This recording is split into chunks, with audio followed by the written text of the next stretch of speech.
Assalomu alaykum, hurmatli tinglovchilar. Men Davidov Yunus Jumayevich, O'zbek tili va adabiyoti kafedrasi o'qituvchisiman. Sizlar bilan bugun hozirgi o'zbek adabiy tili fanidan leksikologiya haqida umumiy tushuncha mavzusini ko'rib o'tamiz. Demak, leksikologiya bo'limi haqida gaplashamiz. Bugungi mavzumizning rejasi quyidagicha. Birinchi rejamiz leksikologiya haqida tushuncha, ikkinchi rejamiz leksema va so'z, uchinchi rejamiz leksemaning ongda paradigmatik va sintagmatik munosabat asosida yashashi mavzularini ko'rib o'tamiz. Leksikologiya grekcha so'z bo'lib, leksikos so'z, logos fan ta'limot degan ma'noni anglatadi va biz bu bo'limda so'z va uning ma'nolarini o'rganamiz. Ma'lumki, so'z tilshunoslikning ikkita bo'limida o'rganiladi. Bu leksikologiya va morfologiyada. Leksikologiyada so'zlarning atash, ya'ni lug'aviy ma'nolari o'rganilsa, morfologiyada so'zlarning grammatik ma'nosi o'rganiladi. Demak, so'z va uning ma'nolarini o'rganuvchi tilshunoslik bo'limi leksikologiya hisoblanadi. Xo'p, keyingi ma'lumotga e'tibor qaratamiz. Shakl va mazmun birligidan iborat so'z til birligi sifatida 3 yo'nalishda o'rganiladi. Birinchisi struktur jihatdan, ikkinchisi semantik jihatdan va uchinchisi funksional jihatdan o'rganiladi. Demak, bugun shularga e'tiborimizni qaratamiz. Hurmatli tinglovchilar, tilshunoslikning leksikologiya bo'limida quyidagi taqdimotga e'tibor qaratamiz. Ma'lumotlar o'rganiladi. Birinchisi so'zlarning lug'aviy ma'nosi. So'zlarning lug'aviy ma'nosi, bilamizki, lug'aviy ma'no, leksik ma'no, atash ma'no sinonim atama bo'lib, demak, so'zlarning borliqdagi ma'nosini anglatadi va o'zbek tilidagi 5 ta mustaqil so'z turkumi, ya'ni olmoshdan boshqa so'z turkumlari atash ma'noga ega. Demak, o'sha atash ma'no tilshunoslikning leksikologiya bo'limida o'rganiladi. Ya'ni so'zlarning xotiramizda beradigan tasviri, inikosi so'zlarning atash ma'nosi hisoblanadi. Masalan, kitob so'zni oladigan bo'lsak, demak, kitob deganda varaqlardan tashkil topgan, davriy bo'lmagan ma'lum bir ma'lumotlar keltirilgan o'quv qurolini tushunamiz. Demak, kitob so'zining keltirilgan ma'nosi atash ma'nosi hisoblanadi.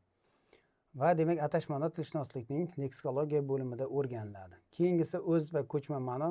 Demak, so'zlarda ikki xil ma'no bo'ladi: o'z ma'no va ko'chma ma'no. Ya'ni so'zlarning nutqdan tashqarida anglatadigan ma'nosi o'z ma'nosi.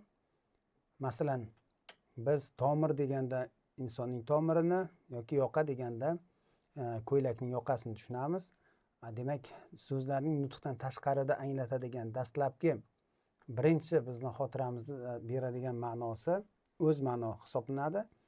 So'zlarning boshqa so'zlar bilan birgalikda beradigan ma'nosi ko'chma ma'no hisoblanadi. Demak, ko'chma ma'no bo'lishi uchun albatta so'zlarni nutqda ma'lum bir so'zlar bilan biriktirishimiz lozim bo'ladi. Masalan, daryoning yoqasi. Masalan, daraxtning tomiri. Demak, biz daraxtning tomiri ma'nosini anglatishimiz uchun albatta tomir so'zini o'zini emas, albatta uni daraxt so'zi bilan bog'lab berishimiz kerak hisoblanadi. Yoki bosh so'zini oladigan bo'lsak, demak, bosh deganda biz tirik organizmning tana a'zosini tushunamiz. Dastavval, demak, u o'z ma'nosida. Agar biz ko'chaning boshi deganimizda, bunda ko'chma ma'no yuzaga kelyapti. Keyingi ma'lumot, hurmatli tinglovchilar, so'zlarning ma'no ko'chish usullari, so'z ma'nosining ko'chish usullari ham leksikologiya bo'limida o'rganiladi. Bilamizki, so'z ma'nosi metafora, metonimiya, sinekdoha va vasfadoshlik asosida ko'chadi. Demak, bu ko'chimlar ham leksikologiyada bo'linadi. Ayrim adabiyotlarda ular kinoya ham qo'shiladi yoki tag ma'no o'sha ma'no ko'chish usullariga qo'shiladi va ayrim qo'llanmalarda 3 tagacha beriladi. Metafora, metonimiya, sinekdoha kabi ko'chim turlari bor. Umuman olganda, ma'no ko'chish usullari tilshunoslikning leksikologiya bo'limida o'rganiladi. Va so'zlarning shakl va ma'no munosabatiga ko'ra turlari, ya'ni omonim, sinonim, antonim, paronim kabi so'zlarning shakl va ma'no munosabatiga ko'ra turlari ham aynan mana shu bo'limda o'rganiladi. Navbatdagi ma'lumot, demak, o'z va o'zlashgan qatlam so'zlar, ya'ni o'z qatlam so'zlari ma'lum bir tilga mansub so'zlar. Masalan, bizdagi o'z qatlam so'zlar sof o'zbekcha yoki umumturkiy so'zlar, demak, o'z qatlam hisoblansa, boshqa tillardan kirgan so'zlar o'zlashma qatlamni yuzaga keltiradi va bu turli sabablarga ko'ra biz demak so'zlarni o'zlashtiramiz va bu o'zlashma qatlamini tashkil qiladi. Navbatdagi ma'lumot demak so'zlarning davriy nuqtai nazardan turlari bor, hurmatli tinglovchilar, ya'ni tarixiy so'zlar, zamonaviy so'zlar yoki zamonaviy qatlam so'zlar deyiladi yoki yangi so'zlar. Demak, davriy nuqtai nazardan so'zlarning o'sha turlari ham aynan tilshunoslikning mana shu bo'limida o'rganiladi. Demak, o'sha zamonaviy so'zlar hozirgi kunda faol ishlatilayotgan keng iste'moldagi so'zlar bo'lsa, eskirgan so'zlar hozirgi kunda iste'moldan chiqqan, hozirda ishlatilmaydigan so'zlar hisoblanadi va ularning o'zi tarixiy va arxaik so'zlar kabi ikki turga bo'linadi. Yangi so'zlar neologizmlar ham deb yuritiladi va u demak yangilik bo'yog'ini yo'qotmagan so'zlar sanaladi. Navbatdagi demak so'zlarning qo'llanishiga ko'ra turlari, ya'ni uslubiy xoslangan yoki uslubiy betaraf so'zlar yoki varvarizm, vulgarizm kabi birliklar, jargon, argo kabi o'sha noadabiy birliklar ham tilshunoslikning aynan mana shu bo'limida o'rganiladi. Bilamizki, varvarizm boshqa tillardan o'zlashgan va adabiy tilga qabul qilinmagan so'zlar. Demak, e'tiborda bo'lamiz, varvarizm demak boshqa tildan kirib kelgan, lekin adabiy til qabul qilmagan so'zlar hisoblanadi. Masalan, o'sha zato yoki uji kabi so'zlarni olishimiz mumkin. Adabiy til qabul qilganlar esa varvarizm sanalmaydi. Masalan, budjet, kontrakt, magistr kabi so'zlar bu varvarizm hisoblanmaydi. Yoki vulgarizm, tilimizdagi so'kish, qarg'ish so'zlar, umuman bular ham tilshunoslikning mana shu bo'limida o'rganiladi. Bundan tashqari shevaga xos so'zlar ham leksikologiya bo'limida o'rganiladi. Ma'lumki, sheva ma'lum bir hududda ishlatilib, shu yerdagilar uchun tushunarli bo'lgan til shakli hisoblanadi. Umumxalq tilining bir shakli hisoblanadi va shevaga xos so'zlar ham aynan tilshunoslikning leksikologiya bo'limida o'rganiladi. Hurmatli tinglovchilar, demak leksikologiyani boshlashdan oldin biz o'sha leksema va so'zni farqlashdan oldin albatta biz uning yuqori bosqichda bo'lgan til va nutqni bir-biridan farqlashimiz kerak, lisonni bir-biridan farqlashimiz kerak. Ana shu farq natijasida demak so'z va leksemaning farqini ajratib olishimiz osonroq bo'ladi. Ya'ni demak e'tibor qaratamiz til, lison va nutq munosabati. Lison nima? Lison bu insonning xotirasidagi baza desak adashmagan bo'lamiz. Insonning xotirasidagi ma'lumotlar to'plami, o'sha insonning xotirasidagi leksema, fonemalarning jami bu lison hisoblanadi. Lisondagi birliklarni biz voqealantirsak, nutq hosil bo'ladi. Ya'ni biz kitob so'zini talaffuz qildik, demak bu so'z bo'ldi, lekin biz o'sha so'zni biz xotiradan oldik. Xotiramizdagi kitob degan demak birlik bu leksema hisoblanadi. Ya'ni biz xotiramizda mavjud bo'lgan birliklarnigina ishlata olamiz. Masalan, biz ingliz tilida kitob nima deyiladi, rus tilida kitob nima deyiladi, fransuz tilida nima deyiladi yoki nemis tilida nima deyiladi. Demak, qaysi tilni bilsangiz, o'sha haqida ma'lumot bo'lsa xotirangizda, ana shuni javob bera olasiz. Demak, ya'ni biz xotiramizdagi bor birliklarnigina nutqimizga ishlatamiz, nutqimizga chiqaramiz. Demak, o'sha xotiramizdagi holati lison hisoblansa, uning nutqiy ko'rinishi bu nutq hisoblanadi. Ya'ni voqealangan, reallashgan, eshitilgan yoki yozilgan variantlari bu nutq hisoblanadi va lison va nutq birgalikda tilni tashkil qiladi. E'tibor beramiz. Demak, til bu ikkalasining yig'indisi. Demak, til ikkiga bo'linar ekan, lison va nutq. Xo'p, e'tiborli tomoni shundayki, lison so'zi arabcha so'z bo'lib, til degan ma'noni bildiradi. Demak, lug'aviy ma'nosi til degan ma'noni bildiradi. Demak, bu o'rinda biz lug'aviy ma'nosiga emas, terminologik ma'nosiga e'tibor qaratishimiz kerak. Til va lisonni farqlash uchun uning terminologik ma'nosiga qarab, demak, til birdan farqlab olsak o'rinli bo'ladi. Til va demak lisoniy va nutqiy birliklar berilyapti yoki ularga xos xususiyatlar berilyapti. Ya'ni umumiylik, mohiyat, imkoniyat, sabab kabi, ya'ni umis bu lison hisoblansa, alohidalik, hodisa, voqea va oqibat, ya'ni ahvol bu nutq hisoblanadi. Ya'ni tildagi ma'lumotlar, lisondagi ma'lumotlar o'sha til egalari uchun barchasi uchun umumiy bo'ladi. Ishlatilish qoidalari, demak o'sha so'zlarning anglatadigan ma'nolari, ular haqidagi so'zlar haqidagi tasavvurlar hammasi barcha til egalari uchun umumiy bo'ladi va shularni qaysi birini ishlatish, qaysi holatda ishlatish bu albatta xususiy hodisa hisoblanadi, ya'ni alohidalik hisoblanadi. Va xuddi shunaqa demak lisoniy va nutqiy birliklar umis va ahvo kabi mohiyatga ega.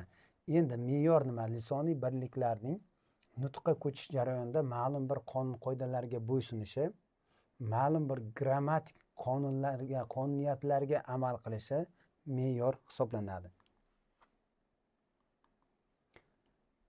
Lisoniy va nutqiy birliklar keltirilyapti. Demak, lisoniy birliklar fonema, morfema, leksema, qolip, nutqiy birliklar tovush, qo'shimcha so'z va yasama so'z birikmasi gap. Demak, e'tiborli bo'lamiz, hurmatli tinglovchilar. Bu yerda fonema va qo'shimcha deb bo'lmaydi. Albatta, fonemaning nutqiy ko'rinishi bu tovush. Morfemaning nutqiy ko'rinishi qo'shimcha. Leksemaning nutqiy ko'rinishi so'z. Demak, bularni alohida ajratib olishimiz kerak. Fonema nima? Fonema demak ma'lum bir eng kichik lisoniy hodisa. Demak, lisondagi eng kichik birlik bu fonema hisoblanadi. Fonemaning nutqiy ko'rinishi tovush. Ya'ni fonemalar takrorlanuvchi, tovush esa takrorlanmas bo'ladi. Buni keyingi darsimizning keyingi qismlarida ko'rib o'tamiz.